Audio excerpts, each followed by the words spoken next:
Ladies and gentlemen, I have with me here Sam Rad, an entrepreneur, overall blockchain pioneer, and author of, in my opinion, soon to be a bestseller on at least Amazon, the book Bitcoin Pizza. So I wanted to kick it over to her so she can introduce herself and tell her what she's been up to. Yeah, well, thank you for having me. What do you want me to share? I would love to hear about your experience with blockchain, what got you into it, and then the journey up into your book release, and share what that's all about. Yeah, I mean, it's been a wild ride. What got me here? I mean, in respect to how I got into crypto and blockchain, it's been so I grew up um, kind of in a family of gamers. I have two younger brothers, Cool. and that's what we did for fun. And so it's when I got more into tech, programming, things like that. And when I went to college, I didn't end up studying it. I was far more interested in studying people and like their behavior. And I was just like kind of like a weirdo that watched people. Um, and so I, for my anthropology thesis, which was like one of the disciplines I studied, I tried to convince the department to let me study like video games or social media and things because it was like right Awesome. in this transition where people had mobile phones or were bringing computers to class, but it was still like very new. Uh, Right.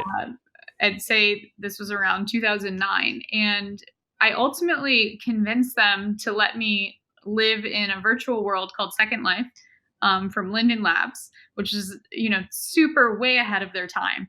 But Yep. it I was played kind of it. like the easiest way to convince an anthropology professor who was like, you've got to go study, you know, actual people and observe them. And I was like, these are like their avatars. It's kind of like they're people and they're living. Um, Right.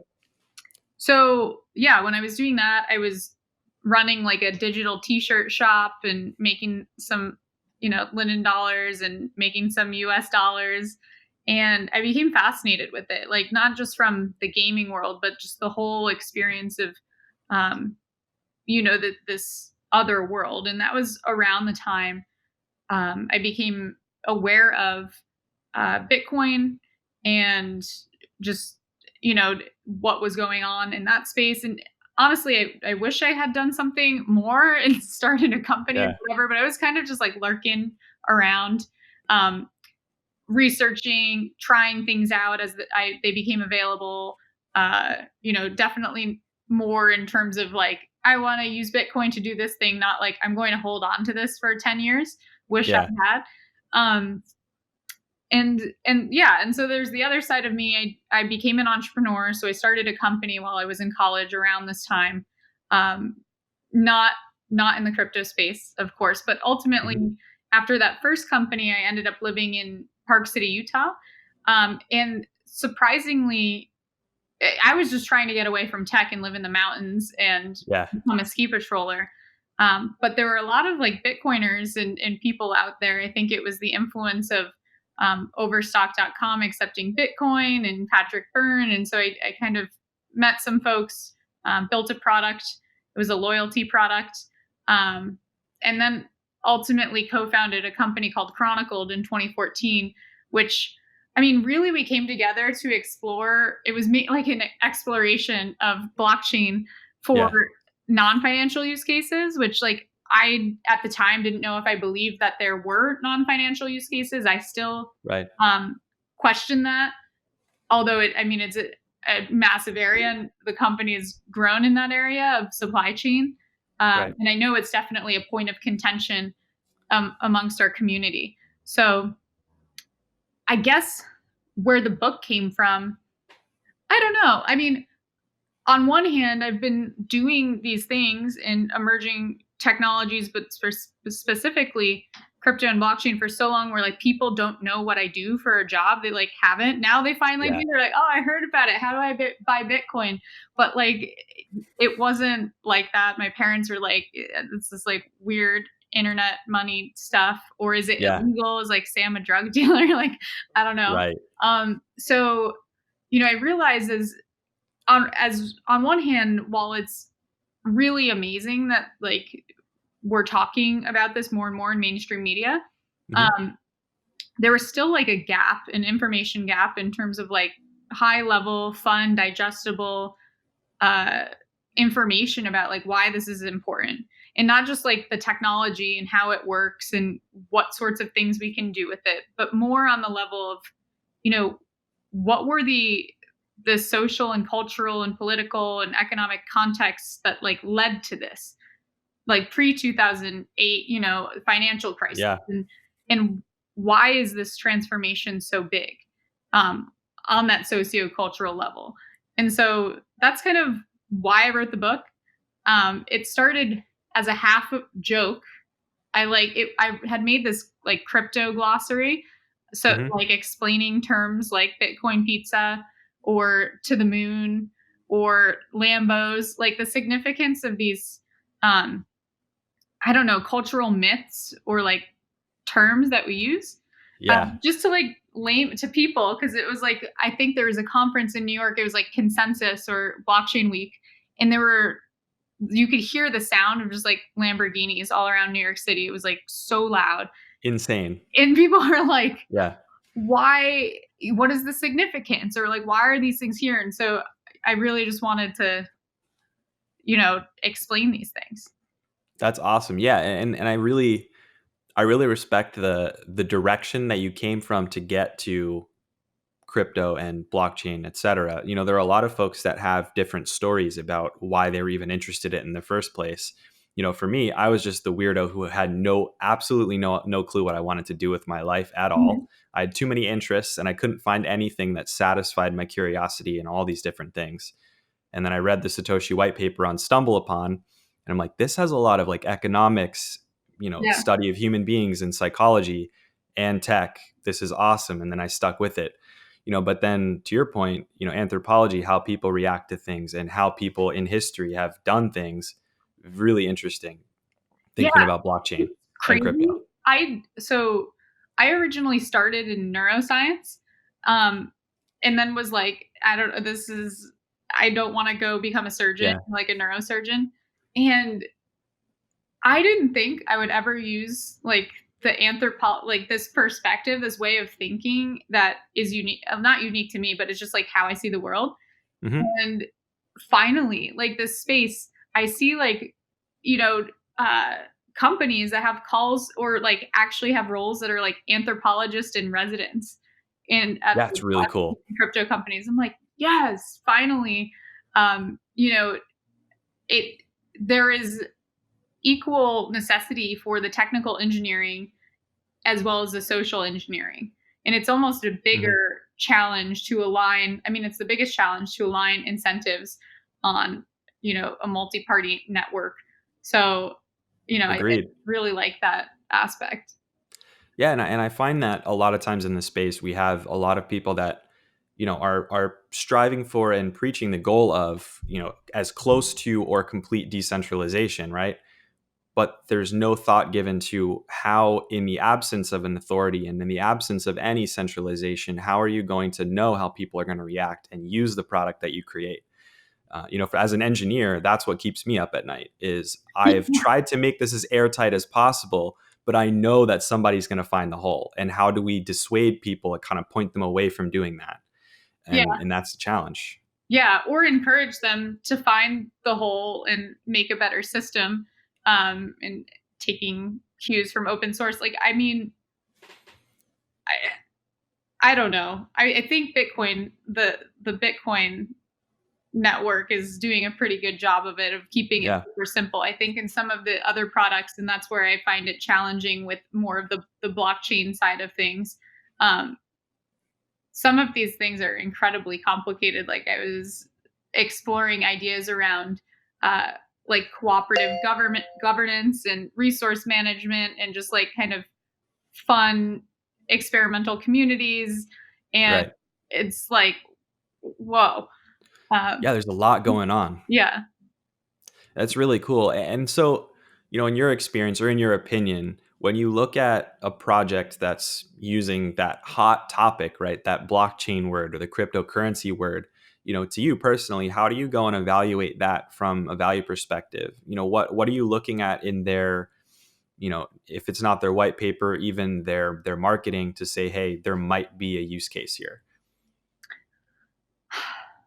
I mean, if I go back to, I have like a product background, or that's like how I tend to build things, and it's Hmm. super simplistic. It might be simplistic, but um,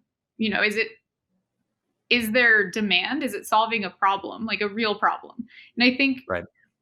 one, particularly in 2017, when we saw like the rush of white papers and ICOs, and it was pretty much like every idea imaginable that exists. Like, let's put a Snickers bar on a blockchain. Boom. Like, literally, some of these things uh, made no sense. Other things were incredibly creative, but like could not ever exist, or are at least 10 years away from existing for a number of factors. So for me, Totally. um, I appreciated that because you could see kind of a window into potential futures. But when I'm evaluating something uh, for other reasons, of like, I don't know, in respect to viability of a project, I think it's just going back to, one, is it solving a problem or a need? And that's where, again, after full circle of doing all these explorations and on the blockchain, not Bitcoin side, um, Hmm. I think fixing or improving money is a massive, like, that alone is a really big concept. Like, it's a Yeah. massive Huge. concept. So I think I'm excited to see the kind of movement back there, and energy being put into building the infrastructure and tools and seamless experiences. Uh, Today I sent an invoice for Bitcoin to sell for my book, and it was like integrated with QuickBooks, and I was like, damn, like this is Yeah. it's getting, Infrastructure. yeah, good. I can actually like run a business on this without doing a million different things. So, um, those tools alone excite me. And then, again, I think there are a lot of exciting other, more creative or wacky projects as well. Mhm. And I mean, I talk about some of them in the book. So I kind of talk about both things. Awesome. Yeah. And I think it's funny because so many people, I think it's just human beings in general, they find something they're passionate about, and then that becomes the only thing that they can conceptually wrap their head around for a while.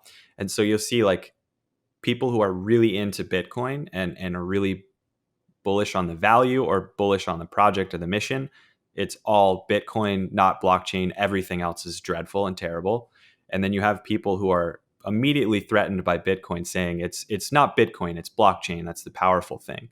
And I find it funny to watch people go back and forth in the news about it, like as if we already know the answer to all the questions that there will be.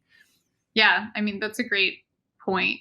And I had a conversation the other day that was fascinating. It seems like and I spent a lot of time with the blockchainers when I was in my enterprise blockchain days. And Yeah, it actually seems like a lot of those people are like closet Bitcoiners.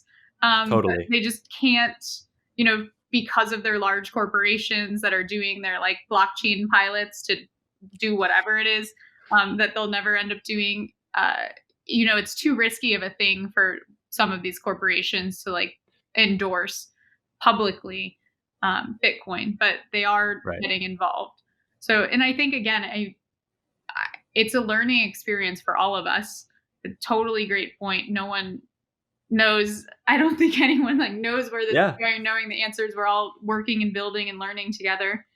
Um, I do feel like I've like opened Pandora's box like a little bit for myself. Like, as soon as I learned, and maybe you feel this way, but as soon as like I became aware of this community and kept learning more and more, and then started questioning things like the nature of like, what is money?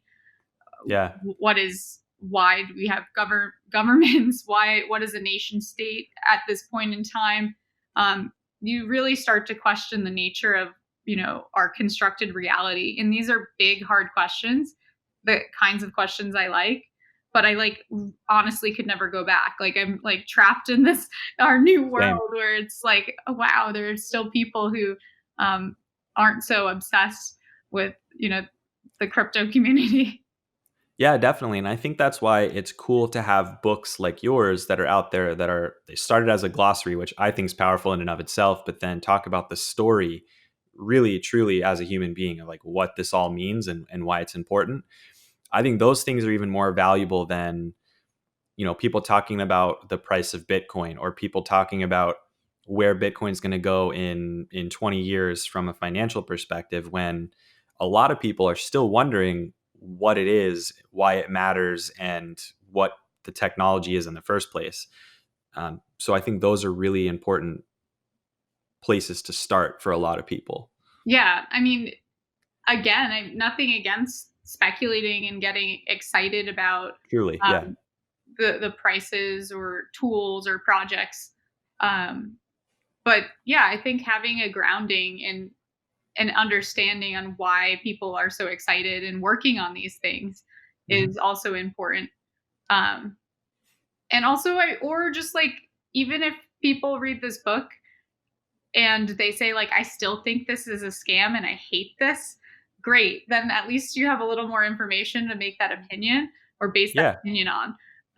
But I think my biggest pet peeve are just kind of unsupported strong opinions, and there seemed to be a lot of that, particularly in the media or amongst the people, like even um, my dad at first, when I was telling him about, he's like conservative dude, pretty risk averse, and it was like, Yeah. like a volatile asset. I'm like, no, you're not really understanding it. So Yeah, yeah. it's a whole new paradigm for people. Mhm. Like I'll have to dig up the footage. I would love to post it still, but there's a video that I took of me trying to explain Bitcoin and what it is to my girlfriend's grandfather, who's in his 80s, and he's basically saying like, I get that it could be really valuable and it's super powerful, but I'm too old to figure all this stuff out. I like American money. I'm cool with that, and I can barely keep up with all the stuff that's happening with that. So I'm not going to touch it. But at least from that perspective, people are aware that it's out there, and if they say, "Hey, I get it, but I'm still just not interested in it," that's totally cool. Yeah, So I I mean, totally get you. totally. Again, so on the blockchain side, I do a lot of like future talk, public speaking, Hmm. and not like in a way. None of us can predict the future. We're not fortune tellers, but I try to imagine things both in a utopian and dystopian way. I think it's important to do that. And I was talking mainly to the entire manufacturing industry of Thailand. So it's, a big area of their GDP. And Hmm. it was about like how, not necessarily, and this is also a chapter in the book. It's like I like to look both on like from the literal perspective of what this tech is, but also more like the abstract perspective around like what does the value or paradigm shift from centralized to decentralized, just in general, Hmm.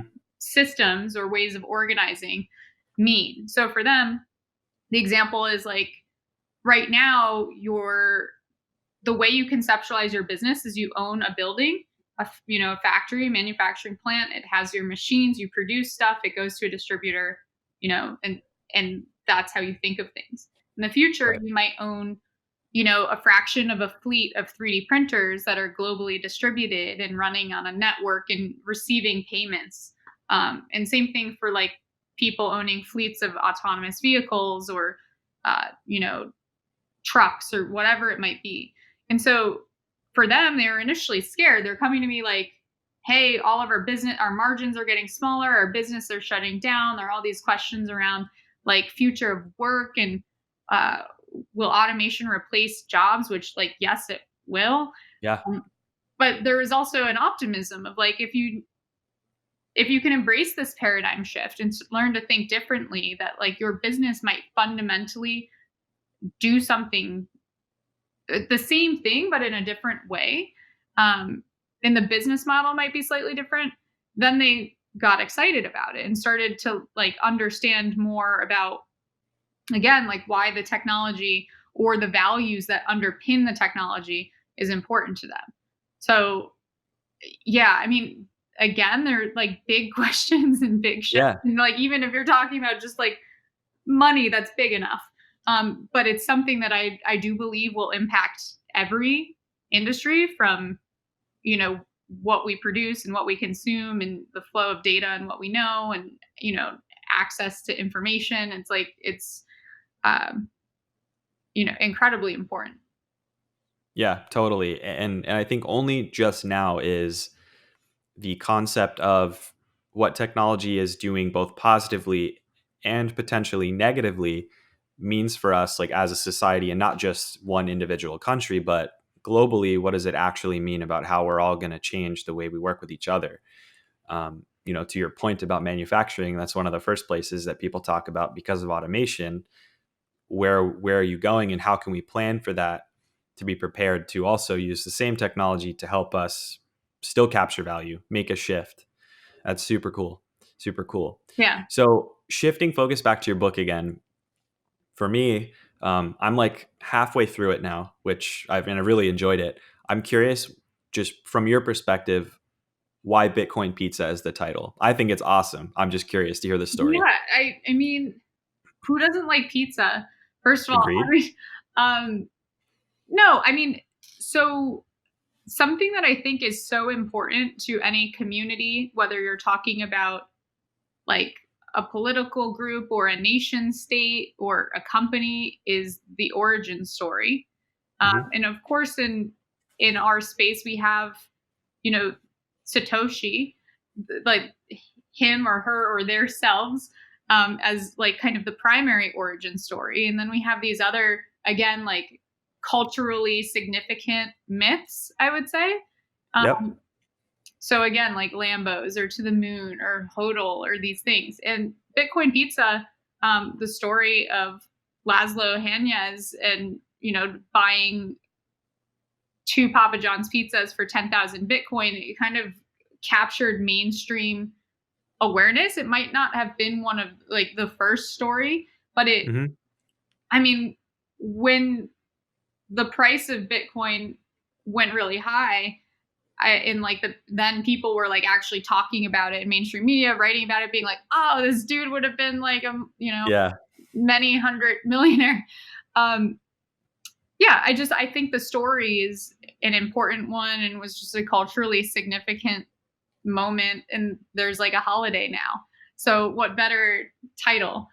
Um, and again, it Agreed. was like pizza. I was like, it was already how I was thinking about the glossary, or was like telling some of these stories.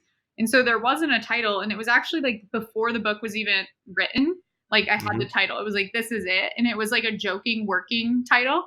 Yeah. Um, Same thing with like the no bullshit guide to blockchain. Like then I kind of got a little scared. I was like, is this too vulgar? And I've had situations like where I give a keynote and then like the person is like author of Bitcoin Pizza, and then they don't read the no BS guide to blockchain. Um, Yeah. but I just went for it. So Why not? yeah, No, that's awesome, because the reality is that the stories are what make Bitcoin itself so interesting. I think the one of the coolest things to me originally was that we have this amazing piece of technology, but also like game theory case study in a way that has absolutely no method of attribution. Like we can't go and say, "Hey, look, figurehead, let's give you a Nobel Peace Prize." yeah, Look, let's give you a commendation on Time Magazine. There is no one or no group to attribute it to. hmm, And I think I may be totally off on this, but just thinking about it from my life experience, I don't remember there being something like this where there's tech or something that happens where there's just purely no attribution whatsoever. yeah. I Offhand. mean, there is. I mean, I guess the constructed figurehead. It feels almost like a religion, almost Yeah, like true. these figures, whether they were real people or they're kind of just myths or combination of stories. I don't know. I don't want to get into that because it's probably a polarizing thing to talk about. But like, Totally. uh, it feels similar to that to me. Yeah, I would agree with that. It is very similar. And especially because if you really look at it from a literal analogy, people take that Bitcoin white paper as a religious person would take a holy script, right? Mhm. It's like that is the guiding light for what this protocol is going to be and what it always will be. Yeah, and then we see all the forks and, like, all these different Yeah. factions for so I actually wanted I couldn't put these things, graphics in the book because of IP and copyright stuff, but, like, I'm going to put Mhm. it on my website of, like, all of the amazing graphics and memes and, resources that are available, but I think there was, um it was I forget who wrote it in a Medium post, but there was a comparison. Either I drew this comparison or they drew the comparison, I can't remember, but there was, like, a great graphic of, like, the tree of religions over time, and then, like, I Yeah. saw a graphic that was, like, Bitcoin forks, and it's just, like, it kind of has moved in it looks very similar, in terms of Yeah. the evolution. So, yeah, I mean, there are these various interpretations of, like, the sacred text that have led to these different branches, and it's really cool to be experiencing it in, like, real time, like, to be alive for this, and also, I Totally. mean, it's not over the course of thousands of years, that the evolution is happening. It's, like, over the course of 10 years so far, and we've already seen, so much divergence and convergence and, debates and all sorts of things. Yeah, no, it's truly fascinating, and it is a polarizing topic, but just because it's obligatory, I have to ask, what are your thoughts about the general direction of the forks? There's obviously been tons of drama, Yeah. and then as a new person coming in, you look at that and you're like, all right, I'm interested today. I'm going to learn what Bitcoin is. You try, and there are three of them. And then I don't know what's going on. And then everyone on Twitter is yelling at each other about it. I'm sure I would just be like, peace, I'm Yeah, done. I tried to, again, like, very briefly. I mean, I'm at the level of needing to define what a fork is to people. Like, that was the level of the glossary. Yeah, Like, what does that even mean? And then for the sure. next level is like, okay, what are the nuanced, like, the implications of, Bitcoin versus Bitcoin Cash? And, like, I didn't go that deep. I think it's my goal would be to, like, give enough information to feel like you know what to Google and research Yeah, and draw your own conclusions. I tried to stay as unbiased as possible, although I do have opinions on, like, yeah. certain groups or individuals that have made certain claims. I mean, I don't know. Like, it As you have a right to do, yeah, you know? and I think the best will win ultimately. That's usually how markets will correct for that. And so, Right. if projects are not necessarily staying forget even true to the vision, because that's we've already gone far past that. I mean, there's even the notion of, like, is sufficient decentralization enough, let alone, like, complete decentral, like, we're having so many Yeah, nuanced debates. And I think ultimately the right things for the right uses will, persist, and the things that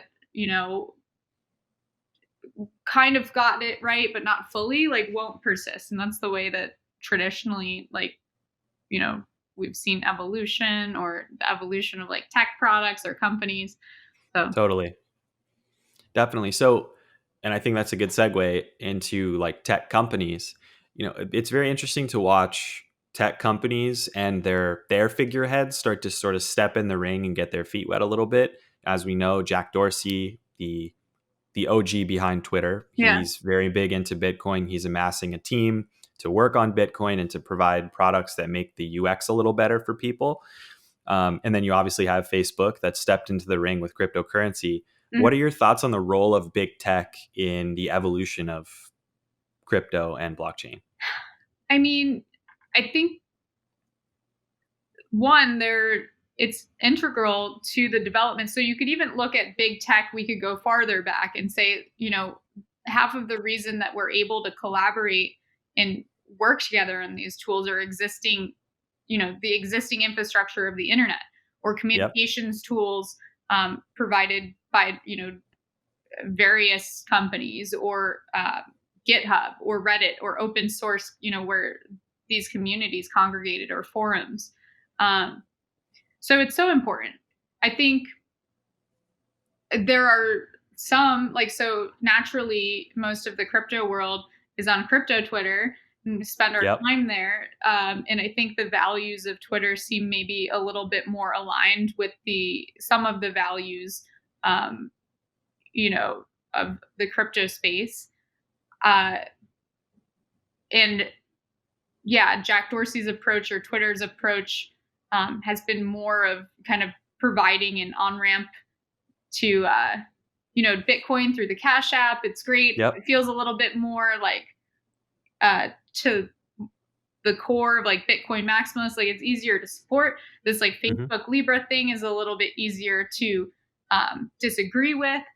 Yeah. Um, from the perspective of like creating a permissioned network or consortium of large companies that are node operators and like privileged members on this network, it's kind of goes against a lot of the fundamental values, but they're not the only ones. And again, on the enterprise blockchain space, that's kind of what's happening. Even my company Chronicled moved in that direction in the pharmaceutical industry, where you have these like big players as node Right. operators, and then you think about it and you're like, what is that sufficiently decentralized? Is that missing the point?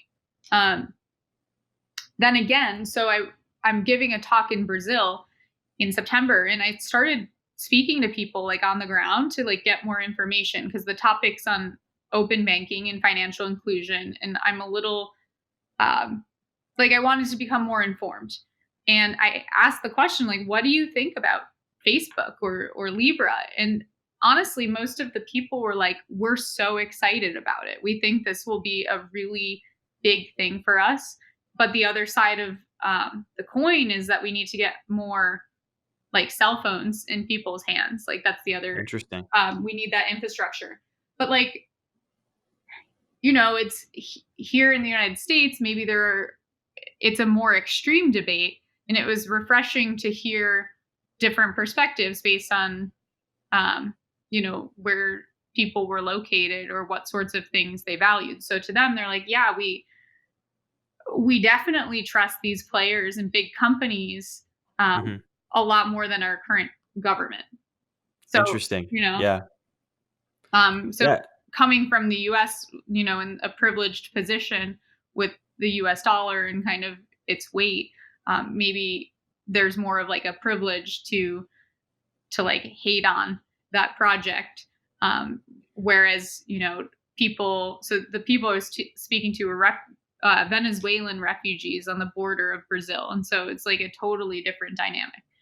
Yeah. Yeah. I mean, it's a night and day difference between someone that's in the US that makes a comfortable wage and your dollar is relatively safe in terms of its value, Hmm. and then someone who is quite literally a refugee in every sense of the word. And their approach to technology like this and companies that may offer it, that's definitely true.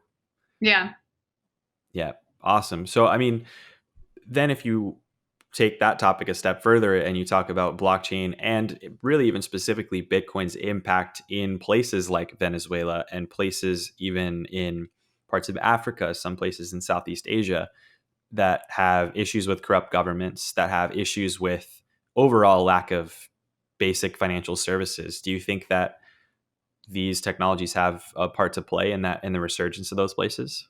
Yeah. I think it'll probably be where the first and the biggest waves of adoption are, because it moves into a very obvious, again, necessity. It's like there's a problem and it's an obvious solution versus it's a solution looking for a problem to fill, and then it ends up Yeah. like for gamblers and speculators. Like it's um especially also there's like this optimism in a lot of developing countries of like, again, we're able to um, kind of leapfrog and learn from the mistakes of other countries like America, which you could argue have become corrupt and kind of messed up in its own right, but far too Yeah. large and complicated to fix.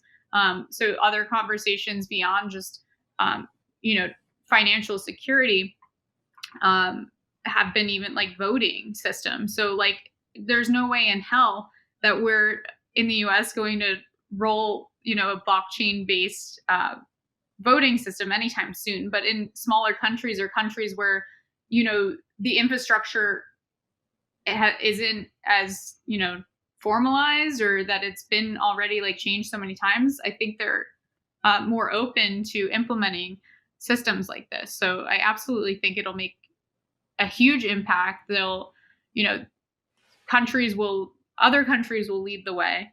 Um, and I think Yeah. we'll eventually catch up. Yeah, I'm actually super excited for that. I'm in total agreement. I think that even just from an engineering perspective, ripping and replacing all the infrastructure, like taking even the human aspect out of it in the US from a financial perspective, even like basic infrastructure for the internet is a huge ordeal. And in a place where there isn't a lot of infrastructure already, it's easy to just build stuff up from scratch than it is to rip and replace. Um, Yeah, I mean, yeah, that that's another area that's like my biggest source of frustration, coming from the enterprise supply chain space, of like these buzzwords of digital transformation yeah, and the idea of retrofitting existing systems, um, versus building new systems. I mean, the idea of building new systems from scratch is just like a sexy concept for anyone. Probably for totally. an engineer, it's way more fun, than going in and like patching things up, and continuing to make Yeah. this mess of infrastructure. So, yeah, I think those opportunities are really exciting. Totally. Well, I always find it funny too that you look at a lot of like enterprise tech in general. The approach is always to make things sound more cool, but also more confusing. I Mhm. think then the marketing then gets in the way of sales in a way, because cloud, for example, is a big one that I think is hilarious because it was blown into this huge, innovative new thing, whereas the reality is it was you take the computers you have inside your building and you put them somewhere else, and then you can still use them and you don't have to own it or deal with the maintenance, right? Right. If it wasn't pitched that way, it was pitched as this whole thing. It was like the religion of cloud. It's like the myth and the legend of cloud computing. Where is your computer? No one knows. Yeah. And then people are so confused. Imagine being like a 50-year veteran at a company who's trying to make this decision and you have no clue what this means.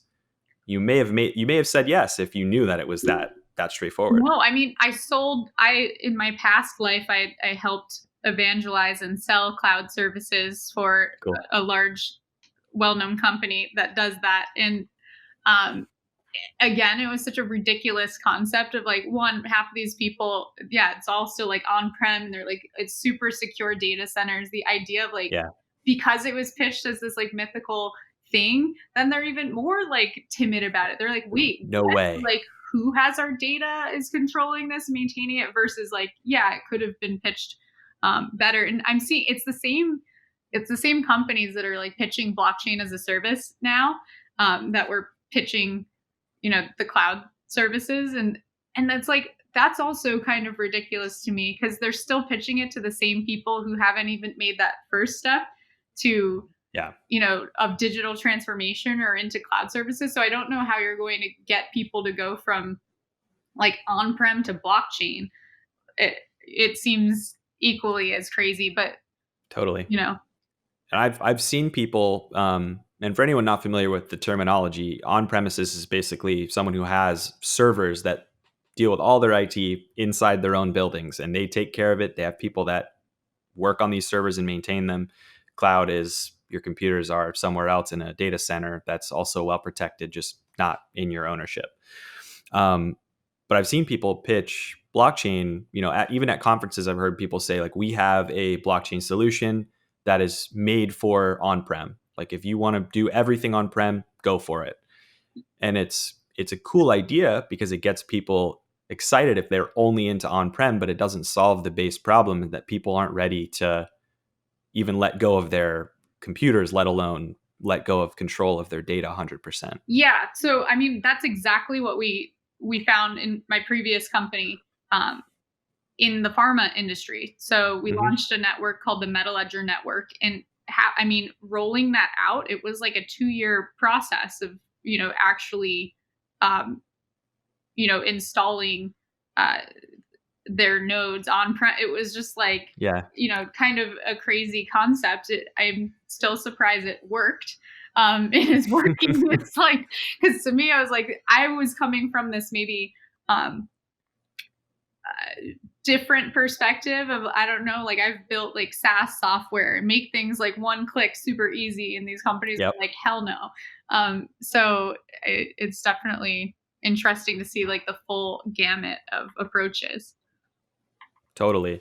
Yeah, and it's cool because now we're seeing how important it is, not just for engineers to be involved from a blockchain perspective and cryptocurrency, having people that know how to come in and explain in a not terrifying way of what this technology means, and not selling with fear, but instead selling with value, like saying it's not that this is going to destroy your business immediately tomorrow, but this is something that could be valuable to you if you jump on and you start testing and playing now. Yeah, and I mean, to build on that point, I think the way I think about it is, so there's like the fear-based mindset, which comes from this notion of scarcity, and then Hmm. there's like an abundance mindset which is like to make that shift, and not just in terms of like technology or economics, but just like in life. That's a very difficult shift to make.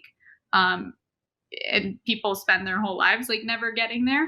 And so to expect to bring an entire organization or company or country into a mindset that basically says, if we open our systems or our data, and that becomes commoditized to a point that that's no longer your business model, or keeping these like data silos and you know Yeah. making money on advertising, to shift and say like, oh no, trust me, like if you just open it, the business models and things on top of it will be far more powerful. It'll unlock incredible amounts of value. But like to get to that point in your mind, especially when we've been like conditioned, I think globally, in terms of a scarcity mindset, it's like kind of the basics of Yeah, supply and demand. It's a really, I mean, it can seem really out there.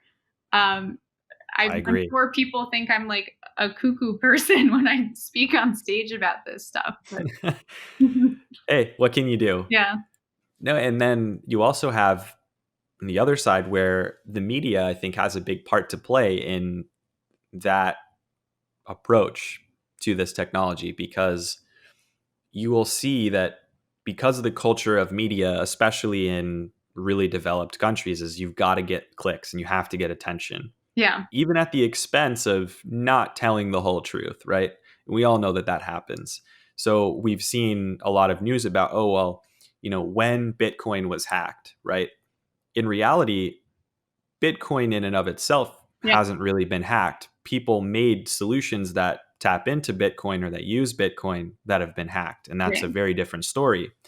But those stories then take weight and take hold in organizations and in governments that say, hey, this technology isn't even proven. Like what you guys are promising isn't in reality, because we saw on, this news outlet that Bitcoin was hacked recently. Mhm. How much, I mean, in your opinion, do you think that that's part of it or no? The media's role? Yeah, Yeah. I mean, I've participated because I write, and I've also participated. So I've been on two sides of the media. When I was Interesting. Yeah. with my company, I ended up, moving from running our product organization to hiring people there, and spent more time on the ecosystem building side. So Hmm. communications, marketing, whatever. And so from that perspective, like of being like a service provider or company, and like learning how to pitch things, but then on the flip side, writing as a contributor to various publications, and actually seeing, one, receiving people's pitches all the time, but also like knowing exactly what sorts of things um, are accepted as headlines or topics. Uh, Yep. Unfortunately, I mean, I don't point fingers anywhere though, because like I can understand how that industry got to where it is, and the business models that support it are kind of flawed, or I guess, yeah, do not. Right. So yeah, I think that is a huge part. in a lot of things beyond just even crypto and blockchain in this space of, people's access to unbiased or, fact-based information. Um, I agree.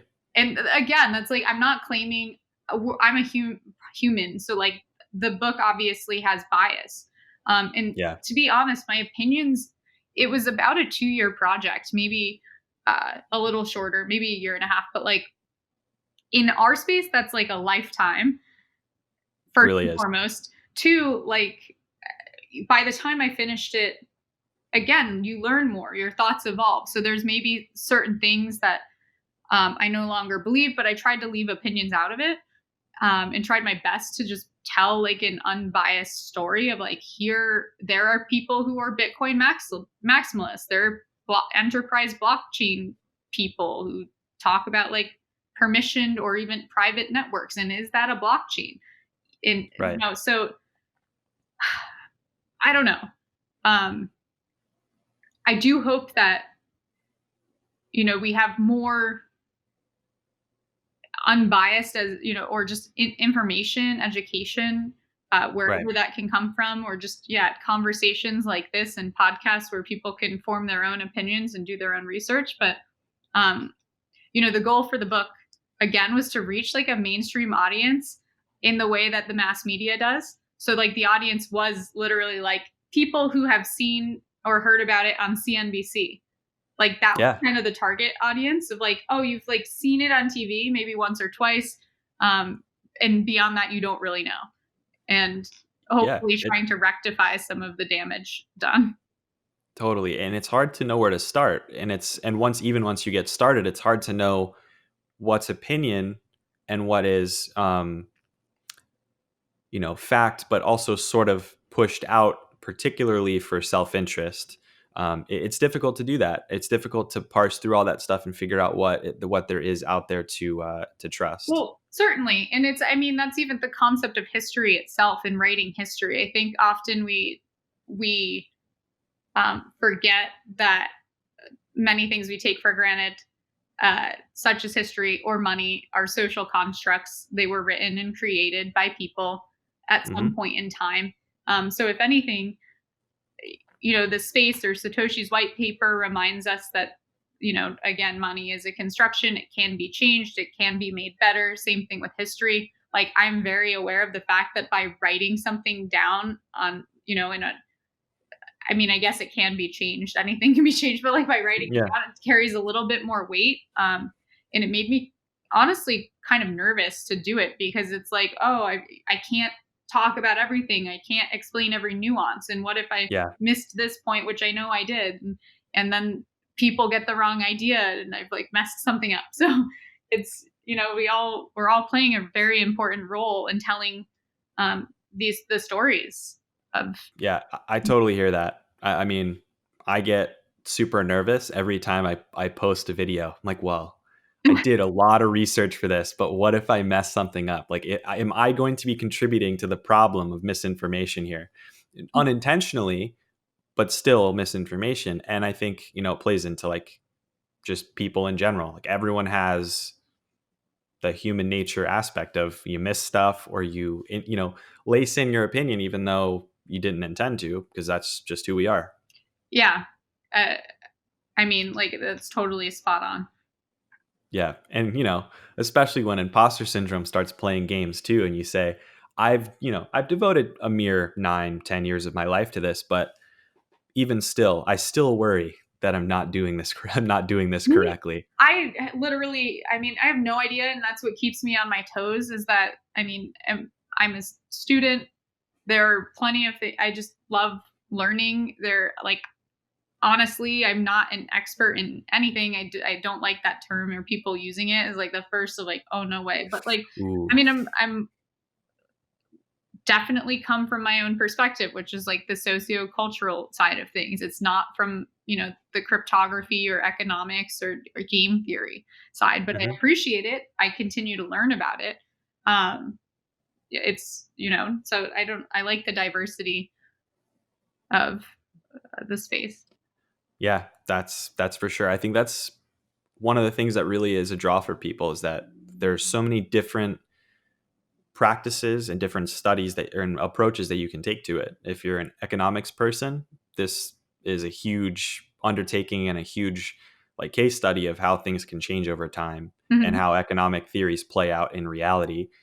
Um, in anthropology, in game theory practice, in cryptography, there's all sorts of things that are being tested and playing out in front of us that, like to your point that you made earlier, it's a blessing that we get to see it in such a compressed timeline and we're not reading about it 50 years from now. Yeah, totally. Definitely. So I know we're coming up close to an hour now, but I wanted to ask you two quick questions at the end.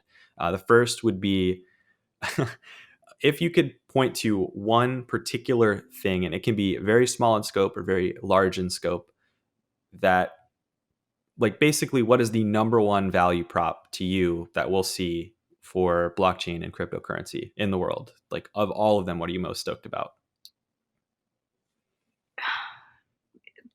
I mean, this might be a little foofy, but I mean, honestly, I think financial inclusion is and not just on the level of, access, but access to education, information, all, empowerment, Hmm. um, and the tools required uh, is incredibly powerful. And especially when we're living in a world where things like borders on a map and nation states have already been surpassed by large corporates like Facebook that are bigger than any nation state. And so to think, I've Hmm. always wondered what comes next. Like, what's on top of kind of the corporate overlords of the nation states? Like, how do we keep going up this ladder? And I've tried to define it as like kind of like Maslow's hierarchy of needs, but like Sam's hierarchy of financial inclusion of like Yeah, what is like that top like self-actualization but in terms of financial inclusion, and I think that's where we're going.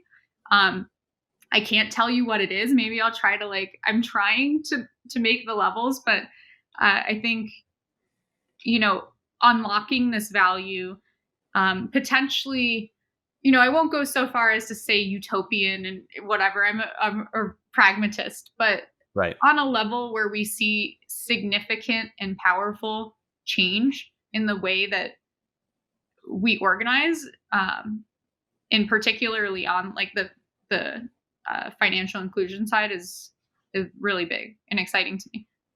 That's awesome. Yeah, no, likewise. And definitely book number two, or even just like an infographic series with the Sam's hierarchy would be pretty sweet. It'll be I'd part of buy it. my glossary. I'll add it to there. But yeah, that was weird.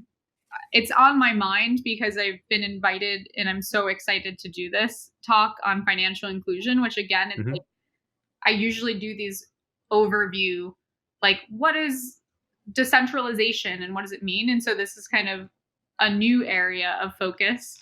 And in thinking through fun ways to describe it, that came up. And so it's a pretty new concept, but I'll develop it.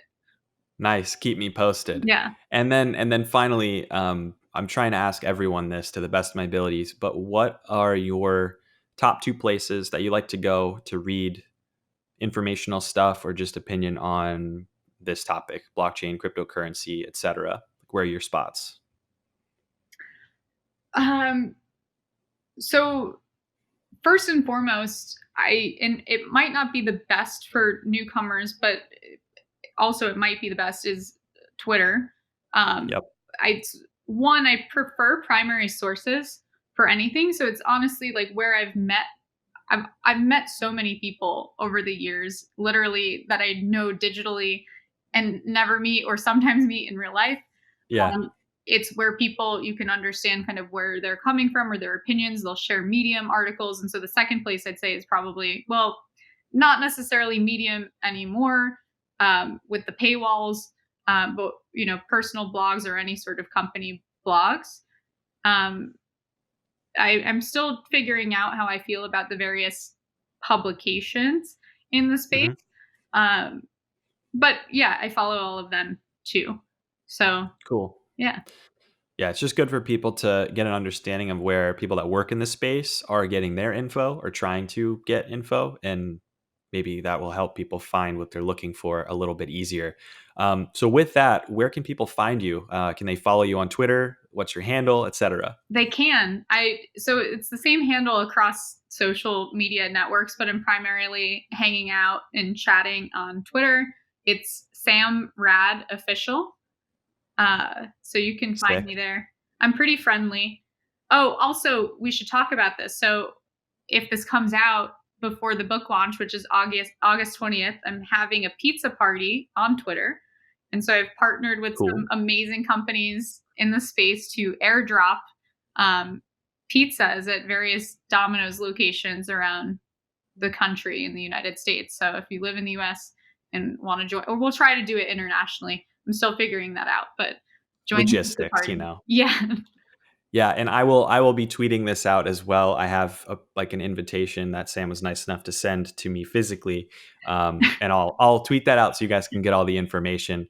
But thank you very much, Sam, for coming and spending time sharing your wisdom, insights, etc. Please do, guys, give her a follow, especially on good old crypto Twitter. Great. Thank you for having me. Awesome, absolutely, guys. Have a great one. Cheers.